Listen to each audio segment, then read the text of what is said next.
시청자 여러분 안녕하십니까? 최고의 경지에 다가서고 있는 이 시대 진짜 리더들, 그들의 인생 키워드를 묻습니다. 저는 진행을 맡은 김경훈입니다. 서울대 공대 출신이지만 한때는 민법의 고수로 통했을 만큼 유능한 법률가이시기도 합니다. 지금은 미디어 활동을 많이 하고 계시는데요. 국민의힘 미디어 특위위원이자 미디어 법률단장을 맡고 계시는 원영섭 변호사님 모셨습니다.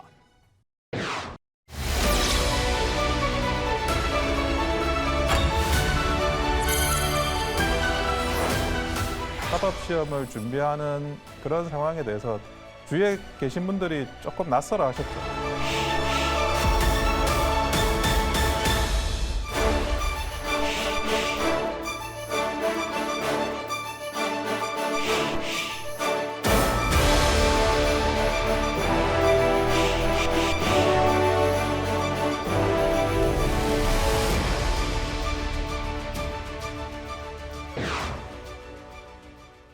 네, 안녕하십니까?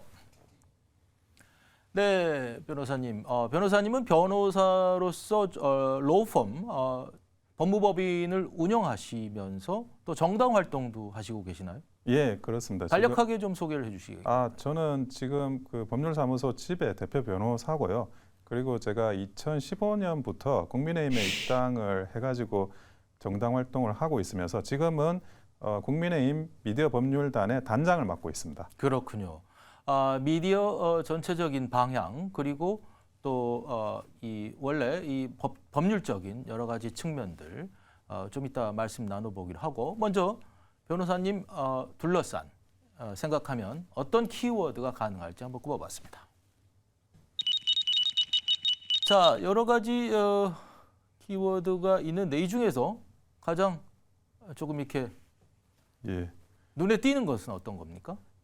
아무래도 제가 민법 수험서를 쓴 적이 있습니다. 네. 예, 그 민법 수험서를 쓴 적이 있어가지고 민법 수험서 종결자라는 네. 저 단어가 좀 제일 먼저 눈에 들어오긴 합니다. 네, 저도 사실 저 단어가 눈에 띄는데 예. 민법 수험서 종결자라는 예. 표현이 어떻게 해서 등장하게 된 겁니까? 원래 이제 그 처음에 제가 로펌에 한 1년 정도 있다가 독립을 했는데 초반에는 사실 그 사건이 별로 없었어요. 네. 시간은 많고 그러다 보니까 뭐라도 하나 책을 하나 써보자 네. 이런 생각을 이제 했었습니다. 네. 그래서 이제 아무래도 제가 이제 그 건설 부동산 쪽으로 하다 보면 민법이 가장 좀 쟁점이 될 수밖에 없고, 그러다 보니까 민법을 주로 하는 수험서를 생각을 하다가 기출문제 분석이라는 그런 이제 책을 한번 내보자라는 생각을 했었습니다. 과거 이제 기출 문제를 제대로 이렇게 다루고 있는 수험서가 저는 없다라고 생각을 한 거거든요. 그래서 기출 문제를 과거의 사법시험이라든지 아니면 뭐 변리사 시험이라든지 뭐 이런 민법에 나왔던 그런 기출 문제를 분석하다 보면 수험생들이 어떻게 그러면 이 고시에 있는 민법에 보다 효율적으로 접근할 수 있을지를 알 수 있을 거라고 생각을 했습니다. 그래서 기출 문제를 분석하는 그런 수험서를 만들게 된 것입니다. 그렇다면 민법을 시험 과목으로 쓰고 있는 채택하고 있는 여러 로스쿨이라든가 여러 직종의 시험들의 지금 기본 수험서를 지금 쓰셨고 그게 인기를 모으고 있는 겁니까? 예. 사실은 그 쓰자마자 출간을 하자마자 시장을 사실상 석권을 했었더랬습니다. 석권을 했다는 의미가 어느 정도? 아마 지금 이제 그 한 10년 이하 경력이 있는 변호사, 판검사 이런 분들이 거의 제 책을 보지 않고 그 공부하신 분은 거의 없다라고 봐도 과언이 아닙니다. 그렇군요. 예. 그러면 결국은 많은 수험생들이 우리 이 수험서를 보고 상당히 많이 도움이 됐다 이렇게 유추할 수 있겠군요. 예, 그렇습니다. 다만 이제 그 로스쿨이라든지 제도가 바뀌고, 그리고 이제 사법 시험과 관련해서 합격 정원이 급격히 줄다 보면서 이제 그 전체적으로 뭐랄까 이 수험서 시장이 작아지긴 했습니다. 하지만 그 작아진 와중에도 많은 분들이 제 책을 사랑해 주셨습니다. 그러면 그 수험서에 따른 인세도 굉장히 많이 받고 계실 것 같은데요. 그런데 사실은 원래 법학을 전공하신 분이 아니라고 말씀을 들었습니다. 예, 저는 그 공대생입니다.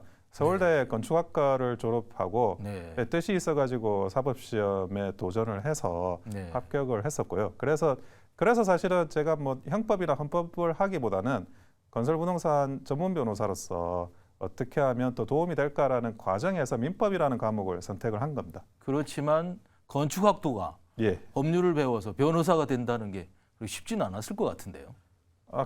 가장 이제 크게 좀 어려움을 느낀 부분은 그 선례가 없다는 겁니다. 네. 예, 선례가 없이 그 저 스스로 이제 이런 최초의 케이스를 만들면서 한 발 한 발 나가다 보니까 사실 좀 물어볼 사람도 없고 그 건축학과 나와가지고 사법시험 공부한다 그러니까 약간 이제 과 내에서도 좀 낙오된 그런 식으로 보기도 하고요.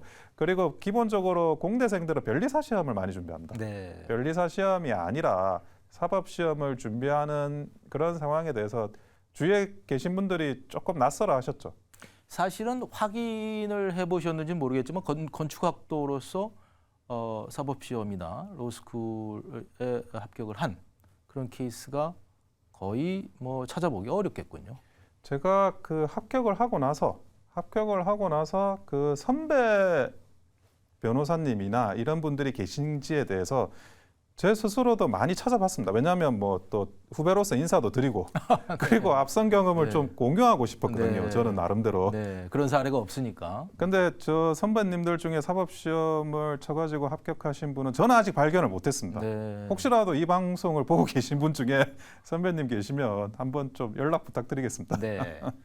그래서 사실은 이 건축학을 또 공부하셨기 때문에 사실은 이 분야에 전문적인 또 로펌 변호사로서 역할을 많이 하셨다고 들었습니다. 예, 저희가 뭐 굉장히 사건을 많이 진행을 했습니다. 네. 사건을 많이 진행했는데 이렇게 좀 보시면 되는데 이 건설 부동산의 영역이 아주 이제 그 거액 고가 시장이 있고 그리고 이제 그런 고액 고가 시장에 진입을 할 수 없는 그런 또 의뢰인 그 그룹들이 있습니다. 네. 만약에 이제 그런 고액 고가 시장은 대형 로펌들이나 중형 로펌들이 이제 어느 정도 시장을 가져가고 있지만 그런데 약간 좀 그거보다 약간 사이즈가 조금 적은 사건들은 전문 변호사를 만나기가 굉장히 어려운 상황이었습니다.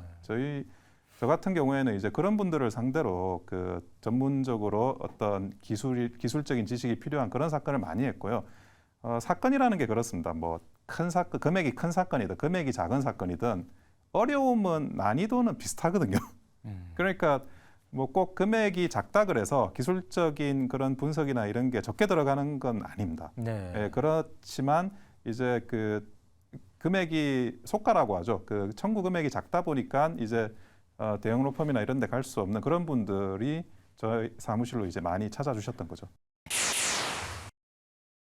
유튜브는 새로운 뉴미디어 시대의 대세가 될 거라고 생각을 하고 있고요. 그리고 제가 가지고 있는 건설 부동산에 관한 지식을 최소한 공유를 많은 분들하고 하고 싶습니다. 무슨 말이냐면 변호사 사무실에 와가지고 상담을 해야 되는 것들을 유튜브만 보면 어느 정도 만약 알 수 있다 그러면 그런 불편함을 많은 분들이 좀 줄일 수가 있다는 생각을 하거든요. 근데 물론 소송화되는 사건도 있고 아니면 상담으로 끝날 만한 사건들도 있는데 굳이 소송으로 가지 않고 상담으로만 끝나도 아주 그 해결될 수 있는 그런 많은 사건들이 있습니다. 수술 꼭 할 필요 없고 약만 먹어도 되는데 그 약을 또 어떤 변호사한테 가가지고 또 듣고 설명하고 하기보다는 그 유튜브가 있으면 쉽게 그 유튜브를 시청하는 방식으로 간단하게 이렇게 본인의 어려움을 해결할 수가 있다는 거죠. 그리고 부동산과 관련해서는 부동산 투자를 저는 일부러 권하는 건 아닙니다. 절대. 하지만 부동산에 대해서 잘 모르시면 본인의 재산이 어떤 부동산의 환경 때문에 뺏기는 상황이 발생할 수가 있어요. 우리가 벼락거지라고 하지 않습니까? 부동산에 대해서 전혀 모르시고 부동산 어떻게 되겠지 하다가 나의 재산이 가치 하락을 겪으신 분들이 불과 몇 년 전에 있었습니다. 그런 것들을 최소한 방어하시기 위해서라도 저는 유튜브나 이런 데서 좀 충실하게 그런 컨텐츠가 만들어져야 된다는 생각을 하고 있고 저도 거기에 대해서 일정 부분 기여하고자 하는 게 저의 이제 생각입니다. 그런데 이 분야는 국민들이 느끼기에도 많은 분들이 전세 사기 사건에서도 볼 수 있고 또 여러 가지 최근에 들어서는 어떤 공사가 지은 아파트의 여러 가지 안전 문제 뭐 이런 부분까지도 굉장히 심각하게 제기되고 있지 않습니까? 결국은 이 분야를 둘러싼 여러 가지 비리 그래서 여러 가지 문제점들이 많다 이렇게 이제 이해를 할 수 있을 것 같은데요. 예, 사실은 이제 최근에도 LH 관련해 가지고 뭐 순살 아파트라고 하죠. 철근이 드러나서 보인다, 또는 철근을 빼먹었다 이런 부분에 대한 기사가 나서 참 마음이 아픈 부분이 있습니다. 그래서 그동안 이제 그 건설업계가 오랫동안 그 조금씩 쌓아온 신뢰가 사실 신뢰를 쌓는 거는 굉장히 시간이 많이 걸리고 그리고 천천히 쌓을 수밖에 없는데 그 신뢰가 무너질 때는 한 번에 무너집니다. 예, 그런데 LH 같은 경우도 과거에는 굉장히 공정 관리를 까다롭게 하는 회사입니다. 생각보다 이제 많은 분들이 이번 사건을 계기로 해서 옛날에도 뭐 이상하게 하지 않았냐라고 의심하시는 분들도 있겠지만 그 주요 건설회사들이 LH 그러니까 주공 아파트라 그러죠. 주공 아파트의 현장을 가게 되면 주거 아파트 옛날 표현인데 말이죠. 예. 네.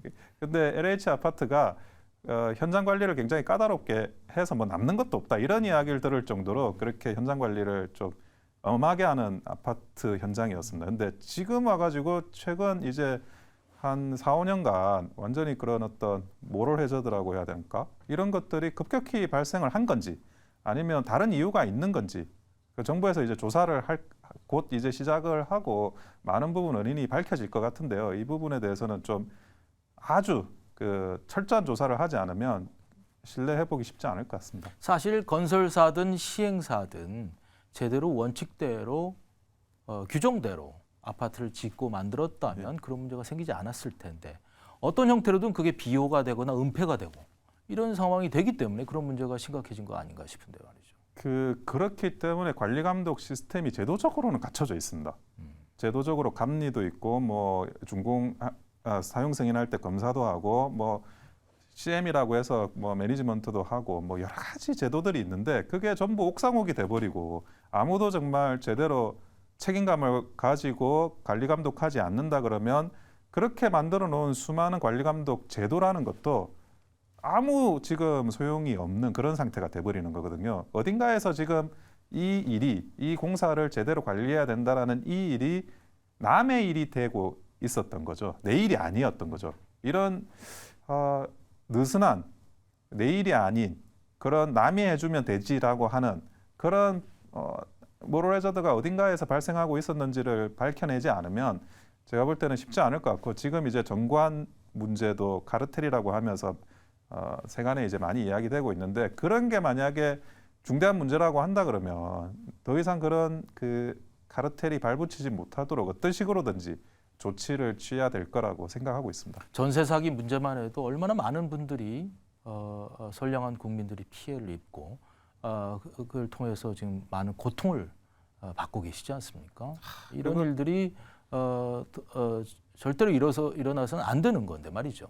예, 전세 사기만 하더라도 그 일이 특별히 더 마음 아픈 거는 보통 이제 그 사기를 당하신 분들이 저소득층이세요.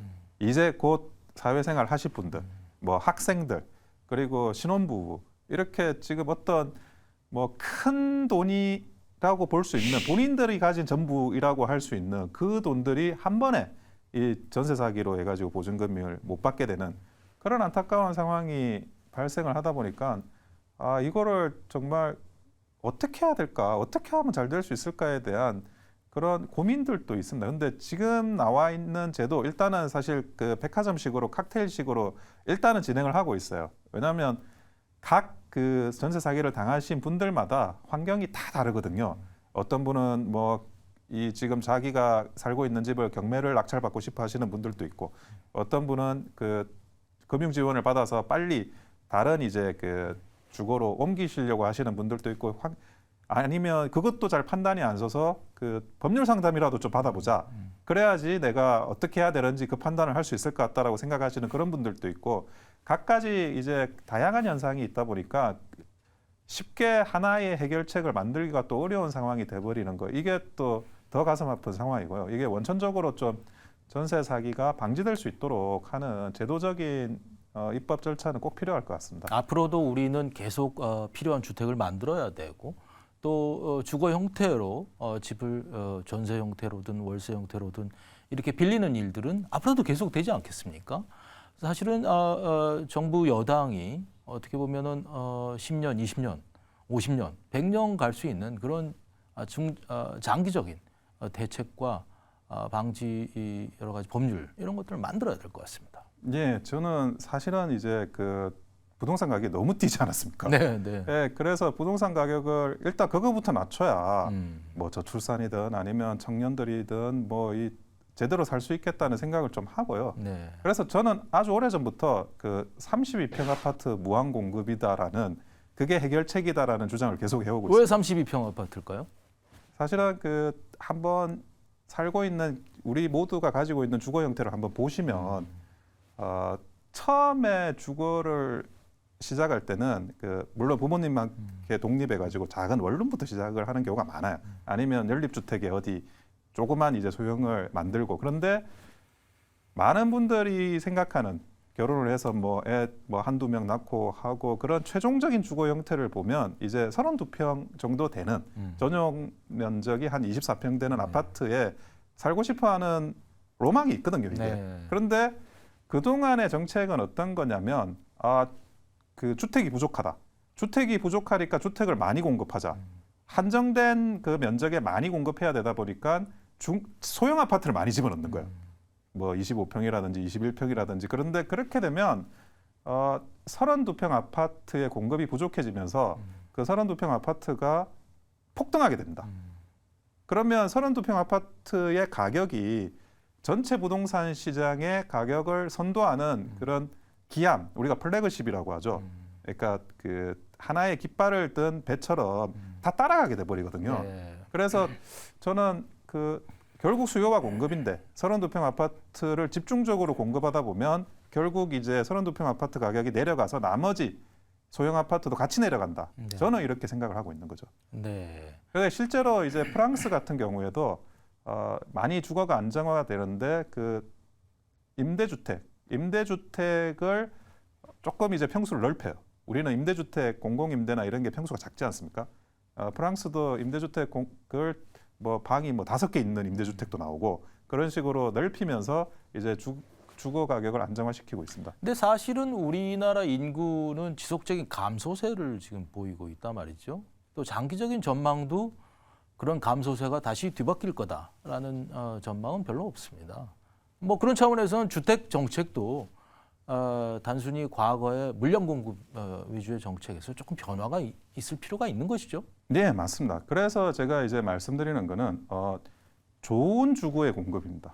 많은 주거의 공급이 아니라 좋은 주거를 많이 공급해야 된다. 그런데 지금 그 결국에는 아파트 주거 가격이 뛰는 거는 가장 이제 사람들이 살고 싶어하는 그 장소, 예를 들어 뭐 강남 3구라든지 아니면 또 교육열이 높은 저쪽 목동 지역이라든지 그런 식으로 좋은 주거가 오르면 덩달아 뛰거든요, 이게. 그렇기 때문에 그런 거기에 못지않는 좋은 주거를 많이 공급하는 거, 그게 바로 그 요체가 될 것 같습니다. 예, 맞습니다. 아마 어떤 분들은 이제 그 앞으로 인구가 줄어들면 뭐 그 부동산 가격이 내릴 거다. 또 이제 주식 좋아하는 분들은 주식에 집중하고 또 부동산은 미래가 없다. 이렇게 많이 이제 말씀하시는 분들이 계신데 저는 그 부동산을 이렇게 봅니다. 하나의 지갑을 만드는 과정이다. 지갑이란 건 뭐냐? 여러분이 아마 집을 실제로 구매를 하려고 생애 첫 집을 구매하려고 하실 때 아니 그 대출은 어디서 받아야 되고 그리고 부모님한테는 얼마나 양가에서는 또 말씀드려 가지고 또 보조를 받아야 되는지 아니면 생애 첫 집은 어디에 사야 되는지 우리 뭐 애를 키울 때 교육 여건은 어디까지 맞춰야 되는지 그런 수많은 의사결정이 집이라는 하나의 다 지갑처럼 화체돼 있는 겁니다. 그러니까 지갑에 보면 신분증도 있고 신용카드도 있고 뭐 수표도 있고 현금도 있지 않습니까? 그런데 지갑을 하나 들고 다니면 어디든지 쉽게 꺼내가지고 그 다음에는 이제 지불을 하는 거예요. 신분증도 보여주고 그런 것처럼 한 번 집을 사게 되면 그 집을 가지고 넓히거나 아니면 뭐 어떤 또 하나 더 사실 분들도 계신데 하나를 더 사는 건 쉬워요. 그런데 이 첫 집을 만드는 게 굉장히 어렵습니다. 이게 생각지도 못한 수많은 의사결정들이 하나로 집중하는 거기 때문에 이거를 한번 하셔야 그 다음 단계로 넘어갈 수 있다. 그런 차원에서 저는 그 젊은이들한테 이제 그 어떻게든 집은 하나 사고 그 다음에 한번 생각해 보시라고 그렇게 말씀을 드립니다. 네, 우리 변호사님은 로펌의 이름이 집이라고 되어 있던데 그게 살고 있는 집을 얘기하는 건가요? 아, 맞습니다. 네, 예, 로펌의 이름을 집으로 지을 만큼 예. 상당히 주택에 대한 또 건설 부분에 대한 상당히 강력한 전문성을 표방하고 있다 이렇게 봐도 될까요? 예, 예. 제가 뭐 사건은 저희 사무실에 한 70% 80%가 건설부동산 사건이고요. 네. 그리고 이제 그 대한변협에서 인정하는 그런 건설 전문 변호사, 부동산 전문 변호사 그런 인증도 지금은 다 받은 상태고요. 그리고 제가 건설 부동산 관련한 그 사례집으로 또 책을 썼습니다. 네, 그렇군요. 그렇게 책을 제 나름 이 전문 분야에서 단순히 민법이 아닌 그 민법 중에도 건설 부동산과 관련한 법률에 관한 책을 또 별도로 또 써가지고 출간을 한 적이 있습니다. 네, 사례집 또 수험서적 예, 상당히 실질적으로 도움이 되는 그런 책들을 많이 쓰시고 계시는 것 같은데 이번에는 미디어 분야에 조금 말씀을 나눠보기로 하겠습니다. 국민의힘이 미디어 정책에 대한 어떤 강력한 의지 뭐 이렇게 가지고 있다고 봐야 되나요? 아, 예, 사실은 그 옛날부터 네. 그 국민의힘 보수당이 언론이나 미디어 쪽에 굉장히 좀 약세였습니다. 아하. 예, 그거는 이제 보시는 분마다 또 다른 관점을 가지실 수는 있겠지만 네. 특히나 이제 냉정하게 이야기하면 보수당의 기본적인 인력 구성이 뭐 저 같은 법조인 아니면 뭐 교수, 관료 그리고 이런 분들이 조금 주류가 되고 이제 그 외 영역에서는 그렇게 이제 그 집중적인 어떤 그런 점검, 발전 이런 게 약간 부족한 그 과정들이 이번에 뭐 과거의 탄핵 사건에서 아주 그 폭발적으로 드러나 버리는 상황이 만들어졌다고 내부에서는 그렇게 생각을 하고 있거든요. 네. 이런 당원들이. 네. 그래서 이제 뭐 내년에 또 총선이 있지 않습니까? 그 총선과 관련해서도 이런 가짜 뉴스를 막는 게 모든 것에 사활을 걸어야 되는 분야라고 내부적으로 많은 분들이 생각을 하고 계십니다. 그렇다면 미디어 분야에서 우리 보수당이 그동안 역할을 제대로 못했기 때문에 그 반대급부로 미디어 정책을 강화하겠다 이런 얘기라는 것입니까? 네, 근데 미디어 정책의 강화라는 게 저희가 보는 거는 이렇게 보시면 될 것 같은데요. 오보는 있을 수 있는 거라고 저희는 봐요. 네. 언론이나 기사나 뭐 이런 것들이 그리고 어떤 분이든 또 뭐 작성글을 달거나 댓글을 달 때 변호사나 이런 사람들처럼 사실관계 확인을 정밀하게 해야 되느냐 또 그건 아니거든요. 하지만 엄밀히 그 어떤 의도가 보이는 그런 상황들이 있을 때 그게 순식간에 전파되는 시스템이 부지불식간에 이미 만들어져 있다고 저희는 보는 거죠. 이번에 한기호 의원 사건이라든지 이런 걸 보면서 이렇게 어딘가에서 발생되는 허위의 사실들이 순식간에 퍼져나갈 수 있는 시스템 속에서 가짜 뉴스를 막을 필요성이 너무나 크다는 거고 그 외에 뭐 정상적인 뭐 그런 미디어 활동 그리고 언론 활동 그리고 그 많은 사람들이 표현의 자유에 해당되는 그런 활동들에 대해서는 그거는 이제 말 그대로 표현의 자유니까 언론의 자유고 그 부분에 대해서는 뭐 어떻게 뭐 관여할 수가 없는 거죠. 다만 가짜 뉴스를 조금 더 줄이고 네. 그로 인해서 발생될 수 있는 여러 가지 피해를 좀 예방하겠다라는 차원이면 네. 사실은 어떤 그런 프로세스 상에서 예, 좀 예. 더 여러 가지 개선하는데 좀 주안점을 둔다 예. 이렇게 이해할 수 있을 것 같은데요. 예, 프로세스도 물론입니다. 그 프로세스라는 게 지금은 이제 유튜브나 SNS 이쪽에서 오히려 그 이슈를 만들고 그런 이슈들을 그 뭐 방송이라든지 이런 언론 매체가 받고 그게 다시 또 SNS가 다시 받아서 재생산하고 이런 유통 구조가 만들어져 있다고 저희는 보는 거거든요. 네. 근데 물론 이제 공적인 언론 이쪽에서는 굉장히 점검을 하지만 이런 이제 SNS 쪽에서는 익명으로 어떤 말을 막 던지지 않습니까? 사람의 그 성명이 들어가 있지 않은 말들이 막 나오고 이런 말들이 이번에도 무책임하게. 예, 또 언론에서 받는 그런 구조를 계속 이렇게 악순환이 되도록 보고 있으면 그거는 안 된다. 그런 생각을 가지고 있는 거죠. 근데 다만 또 그렇다 하더라도 일반 국민들이 가지고 있는 표현의 자유는 또 보장을 받아야 되고 거기에 대해서 아주 그 어렵고 쉽지 않은 그런 이제 문제에 대한 대처를 특별히 하기 위해서 이제 만들어졌다고. 저는 이제 가짜 뉴스를 마약이라고 정의를 하거든요. 그러니까 마약도 진통제 같은 경우 약으로 쓰지 않습니까? 하다 보면 그게 부작용을 감수하면서 써야 될 때가 있어요. 어쩔 수 없이 발생하는 경우도 있고. 하지만 마약이라는 거는 오로지 어떤 쾌락을 위해서 자기 몸을 파괴하고 또 국가 사회를 파괴하는 건데 오보도 사실관계를 사실관계를 확인하다 보면 틀릴 수가 있거든요. 근데 그게 그 의도는 신속하게 이 보도를 하기 위한 그런 시의성을 갖추기 위한 목적인 거지 본인이 이런 그 의도적으로 가짜 뉴스를 퍼뜨리겠다 이런 의도로 발생하는 건 아닙니다. 그래서 신속하고 정확한 보도를 하기 위해서 발생하는 부작용으로서의 오보는 그거는 존중을 해야 된다고 생각을 해요. 하지만 가짜 뉴스라는 거는 우리가 마약을 퍼뜨리는 것처럼 의도를 가지고 있는 겁니다. 그 의도를 가지고 있는 가짜 뉴스는 반드시 건절시켜야 된다고 보는 거죠. 그럼 그런 문제 제기에 대한 그 대처 방안은 어떻게 되는 겁니까? 아까 이제 문제에 대한 제기는 하셨는데 네네네. 그걸 어떻게 개선을 하시려고 하는 겁니까? 지금 이제 세 가지 분야로 한번 생각을 해볼 수가 있거든요. 첫째는 모니터링입니다. 네. 그러면 어딘가에서 이제 그 때로는 이제 무질서하게 보일 정도로 어떤 글들이 올라오고 있는데 그게 댓글이든 아니면 뭐 작성글이든 원저자를 알 수 없는 그 글들을 어떻게 그러면 모니터링 할 수 있느냐. 일단 모니터링 시스템이 만들어져야 되고요. 두 번째로는 이 모니터링에 해서 제보가 들어온 제보 시스템. 그러면 뭐 예를 들어 국민의힘의 미디어 법률단이 있다 그러면 국민의힘의 미디어 법률단까지 이렇게 모니터링된 내용들이 전달이 돼야 되지 않습니까?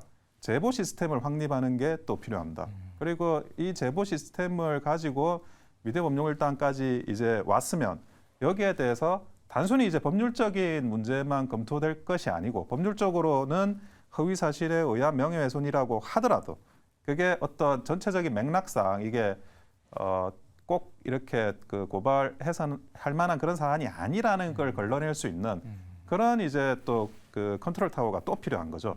이런 세 단계에 대해서 적절한 시스템을 확립하기 위해서 많은 노력이 이루어지고 있습니다. 네. 그럼 모니터링은 누가 해야 되나요?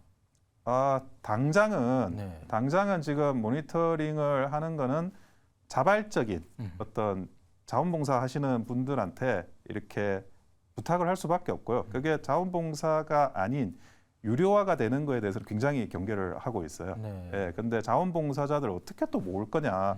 여기에서 이제 숙제가 있고 그 부분에 대해서는 조금 더 고민을 하고 있다는 그런 말씀을 드리고 싶습니다. 네. 예. 그걸 또 제보하는 시스템 그리고 전체적인 컨트롤 타워의 역할 이것도 네. 결코 쉬운 문제는 아닐 것 같은데요. 하나하나 다 쉽지가 않습니다. 네.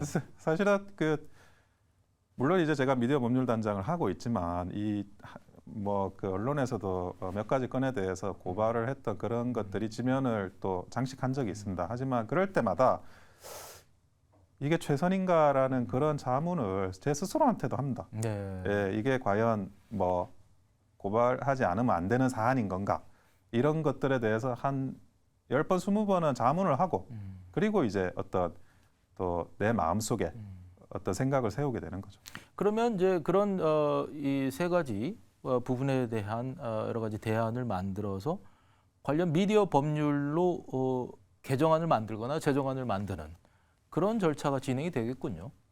이 부분은 사실은 저 국민의힘이 여당이기 때문에 네. 그 미디어와 관련한 법률까지 가는 거에 대해서는 굉장히 조심스럽게 또 생각하는 부분이 따로 있습니다. 그렇군요. 예, 그게 뭐 법률이라는 거는 결국에는 언론의 자유를 존중하면서 처리가 돼야 되지 않습니까?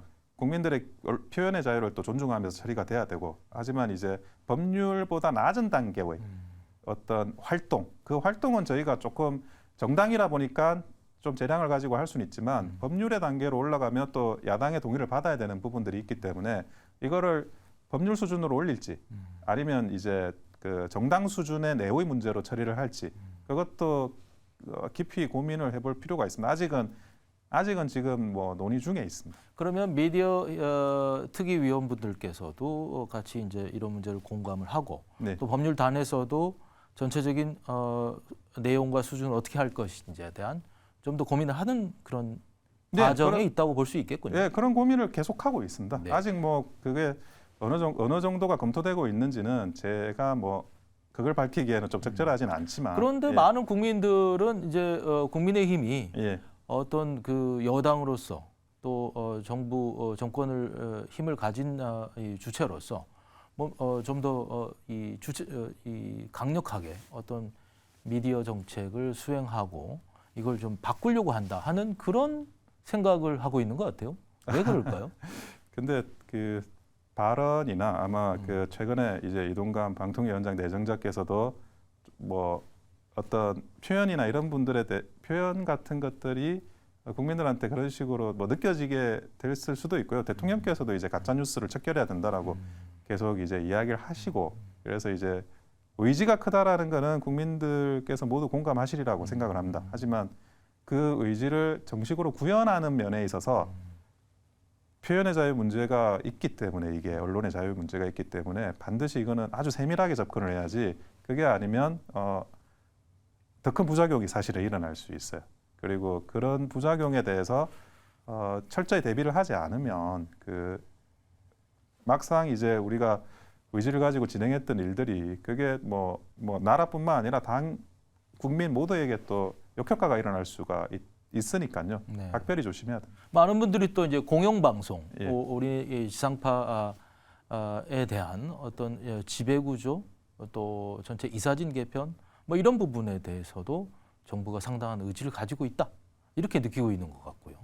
네, 아마 최근에 이제 그 이사에 대한 회의만이나 이사에 대한 선임만이 조금 이렇게 며칠 간격으로 빨리빨리 진행되고 있는 걸 보시면 그렇게 생각하실 수도 있을 것 같다는 제가 느낌은 있는데 네. 우선적으로 이제 그 공영방송이 가지고 있는 그런 이제 공정한 방송, 본래적인 그런 의도를 어떻게 실행을 하느냐 그리고 그 보수당은 이런 언론이 가지고 있는 비판 기능을 굉장히 존중합니다. 네. 언론을 뭐 그 야당에서는 장악한다 그러는데 보수당은 언론을 장악할 의사도 없고 냉철하게 언론을 장악하기 위해서 필요한 뭔가를 뭐 하겠다는 그런 분들도 잘 없으세요. 네. 예, 그러니까 뭐 다만 이제 공정하게 그렇게 방송 구조가 방송 환경이 재편돼야 된다라는 그 정도 인식은 가지고 있으시고요. 근데 다시 한번 말씀드리지만 뭐 보수당이 그런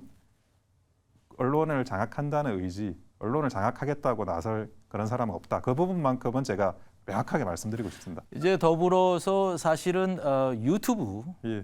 유튜브는 뭐 이제는 뭐 지위 고하, 뭐 연령을 성별 연령을 망라하고 모든 분들이 유튜브를 통해서 많은 정보를 얻고 거기서 많은 이 교류를 하고 하는 부분들이 있습니다. 사실 유튜브도 우리가 이제 완전히 필수 불가결한 상황이 됐는데 이 부분도 사실은 어떻게 보면 긍정적인 역할을 하도록 앞으로 잘 유도를 해야 되는 측면이 있을 것 같습니다. 예, 무엇보다 그 유튜브가 가지고 있는 힘이 우선 포털과는 또 다른 환경인 게 유튜브는 다른 경쟁자가 국내에 없어요. 네. 예, 유튜브 혼자 모든 이제 시장을 거의 석권하고 있거든요. 그런데 심지어 이 유튜브는 국내 회사가 아니에요. 본사는 지금 외국에 있는 거지 않습니까? 네. 그러다 보니까 어떤 그 국내 법률적인 통제라는 게 한 발 떨어져 있는 거죠. 그러면 이 유튜브가 무한히 그렇게 좀 잘못되고 자극적인 내용들만 스트리밍 되는 이 구조를 인지한다 그래도 손을 쓸 수 없으면 그러면 어떻게 되는 거냐. 여기에 대한 물음이 있는 건 사실입니다. 예, 이 부분에 대해서 조금 미국과도 어느 정도로 좀 협약이 돼야 되지 않을까 하는 생각은 하는데요. 네. 제일 이제 중요한 쟁점은 언론의 자유, 표현의 자유입니다. 그러니까 미국이 생각하고 있는 방식과 우리나라가 생각하고 있는 방식과 그런 스탠다드가 다르거든요. 그런 다름에 대해서 이거를 그냥 다르니까 다른 거야라고 할 게 아니고 뭐 유튜브라는 그런 환경이 지배력을 가지고 있다 그러면 세계적으로 거기에 대해서 조금 더 각 나라 로컬화된 스탠다드를 존중해야 될 필요가 있다라는 게 저는 그런 생각을 좀 가지고 있습니다. 네. 우리가 이 미디어 분야에서 새로운 AI, 요즘 뭐 오픈 AI가 많이 이 회자가 되고 있고 그 부분이 상당히 앞으로 응용되면서 긍정적인 역할을 할 것이다 하는 얘기들도 많거든요.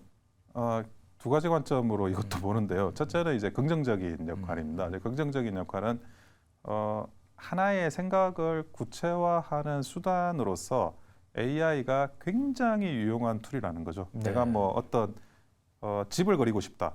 그러면 다양한 집을 내가 생각하는 변수에 맞춰가서 그려줄 수 있어요. 저는 그 부분에 대해서는 너무나 큰 이제 그 장점이 되고 모두가 하나의 그런 만능붓을 가지고 있는 거라고 보여지는데요. 두 번째는 이제 저작권 문제입니다. 이 저작권을 어떻게 그러면 보호할 수 있느냐. 예를 들어 아무리 훌륭한 AI도 어떤 그 저작권자가 만든 저작물을 학습해 가지고 그 결론을 내는 거거든요.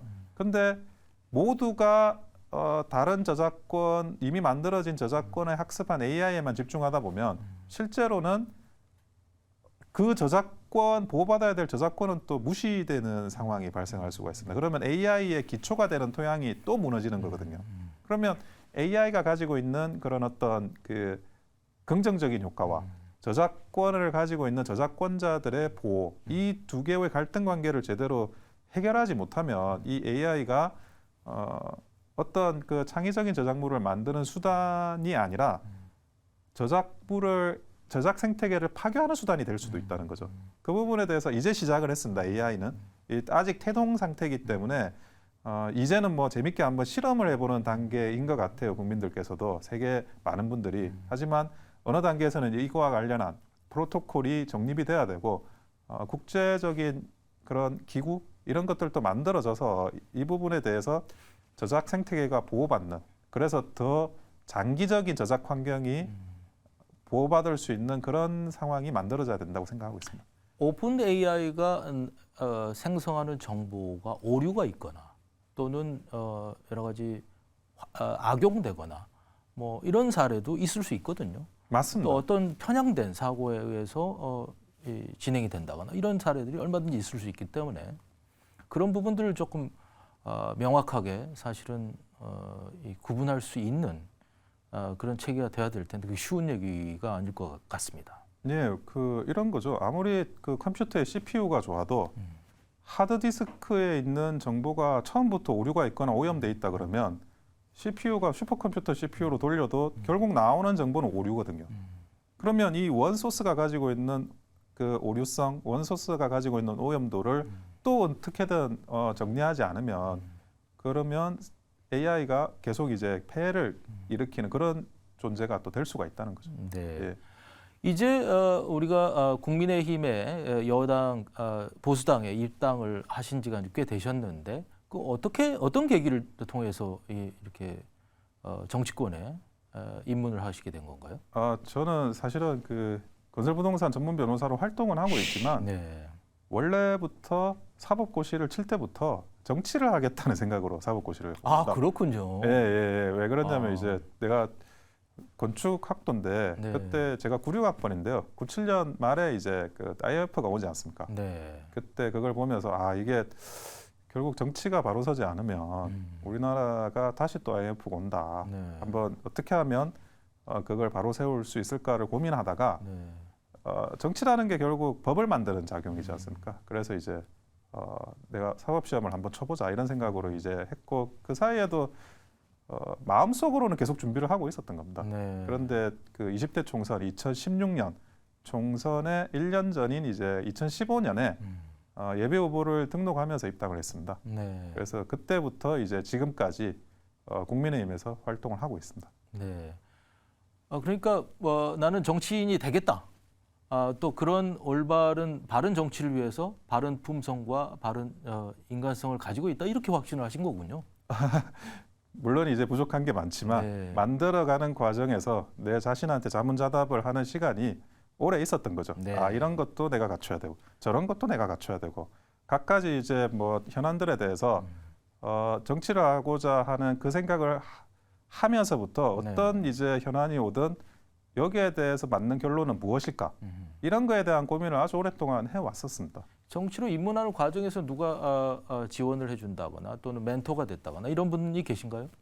사실은 저는 그 공고가 뜨는 걸 보고 그냥 지원을 했고요. 네. 흔히 말하는 멘토나 그런 부분을 모시지 못했습니다. 네. 왜 그런데 이제 또 워낙 험지에 지원을 하다 보니까 어떻게 당에서 좋게 봐주셨는지 이제 공천을 해주셔가지고 출마까지는 했었었는데 네. 그때는 이제 좀 맨땅에 헤딩하듯이 그 지원을 했었죠. 네. 그렇다면 그런 정치인이 되기 위해서 사법시험을 준비할 정도의 생각을 갖고 계시기 때문에 당연히 총선에 대한 도전도 준비하고 계시겠군요. 뭐 나라를 위해서 큰 일을 할 수 있는 기회가 있으면 좋겠습니다. 네.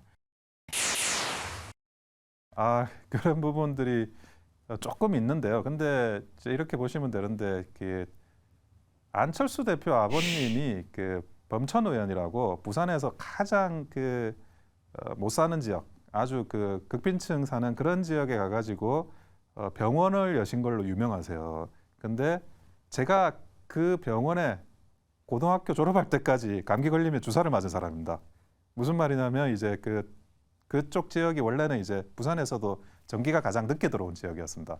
그래서 어려운 지역인데 그래도 제 나름 이제 공부를 한다고 해서 한 거고 그 꿈을 키워온 건데요. 그래서 이렇게 보시면 돼요. 이제 부산에서 가장 가난한 지역에서 가난하게 이렇게 살았던 학생이 뭐 서울대도 가고 사법고시도 합격한 다음에 한번 뜻을 펼쳐보겠다 그런 생각으로 순수하게 정치를 시작한 겁니다. 어떤 면에서 보면은 우리가 정치가 너무 사람들한테 어떤 좋지 않은 인상을 많이 주고 있기 때문에 사람들로부터 이렇게 비하되고 여러 가지 외면받고 이런 상황에서 좋은 인물들이 정치권에 사실 충원되는 사례가 그렇게 많지가 않습니다.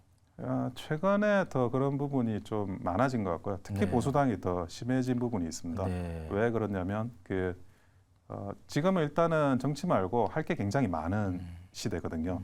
그리고 다양한 분야들이 옛날에는 그게 중요한 분야가 아니었지만 그게 거대한 산업이 되고 거기에서 성공하는 사람이 더 뭐 유명해진다든지 명예와 그리고 돈을 가질 수 있는 게 굉장히 많아졌어요. 근데 일단은 정치 말고 다양한 분야가 생겼다는 것. 두 번째로는 그 보수당 같은 경우에는 과거 탄핵을 거치면서 인력풀이 굉장히 협소해졌습니다. 네. 예, 그래서 많은 분들이 이제 탈당해서 돌아오시면서 본인의 이제 권위가 손상되는 경우를 경험을 했고, 그리고 그때만 하더라도 이제 그 당시 새누리당, 자유한국당이 희망이 없다고 생각해서 그 보수 쪽이 아닌 다른 진영 쪽으로 이렇게 스탠스를 잡아 나가신 분들도 계시고, 그리고 이제 당장 뭐 당이 없어질지도 모르는 상황이라 가지고 인력을 관리할 수 있는 어떤 체계도 없었던 거죠. 이미 기존에 와 있던 인력도.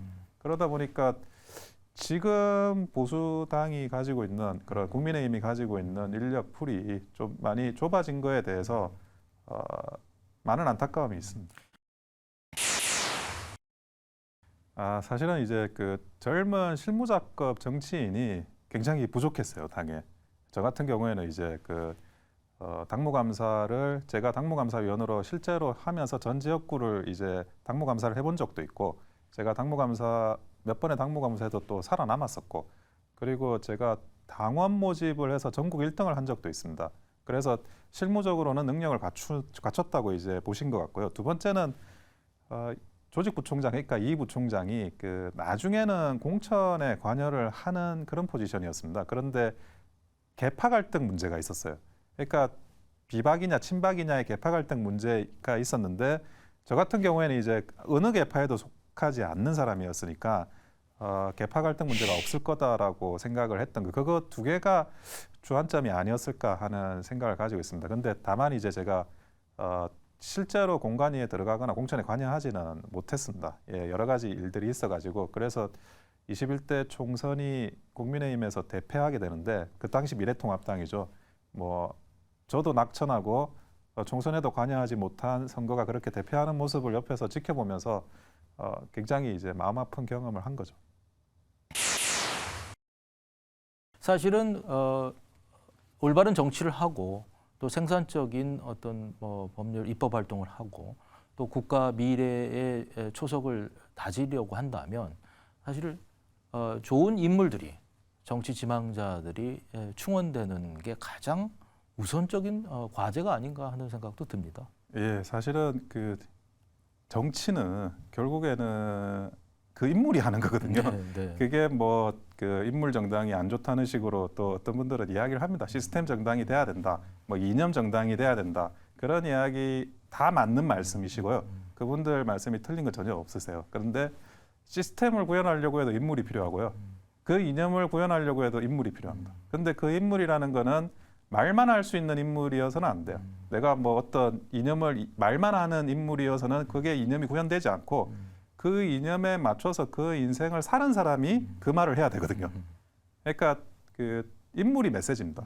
인물이 이념이고 인물이 시스템이거든요. 그 시스템을 존중하는 사람, 그 시스템 속에서 어떤 성과를 이룬 사람, 그 사람이 그 인물이 또 정치를 했을 때 그 시스템이 또 부각이 되는 거고, 그리고 어떤 시스템의 하자라든지 이런 것들을 내가 이 시스템 속에서는 성공했지만 이런 하자가 있으니까 이걸 개선해보자 이런 말을 할 수 있을 때 그래야만 이제 그 보수 계열의 인물이 비로소 이제 그 제대로 된 시스템과 이념을 주장할 수가 있습니다. 그래서 인물의 중요성은 아무리 강조해도 부족함이 없고요. 그런 많은 인물들이 이번에 또 총선 때 적극적으로 이 정치에 참여하셔야만 또 민주당이든 국민의힘이든 그렇게 참여하셔야만 또 우리나라가 발전되는 게 아닌가라는 생각을 가지고 있습니다.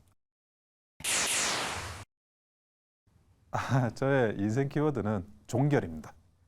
제가 그 민법 수험서도 기출문제 분석의 종결입니다. 왜 제가 이 종결이라는 단어를 좋아하냐면 저는 어떤 일을 시작하든지 끝을 맺어야 된다라고 생각을 하거든요.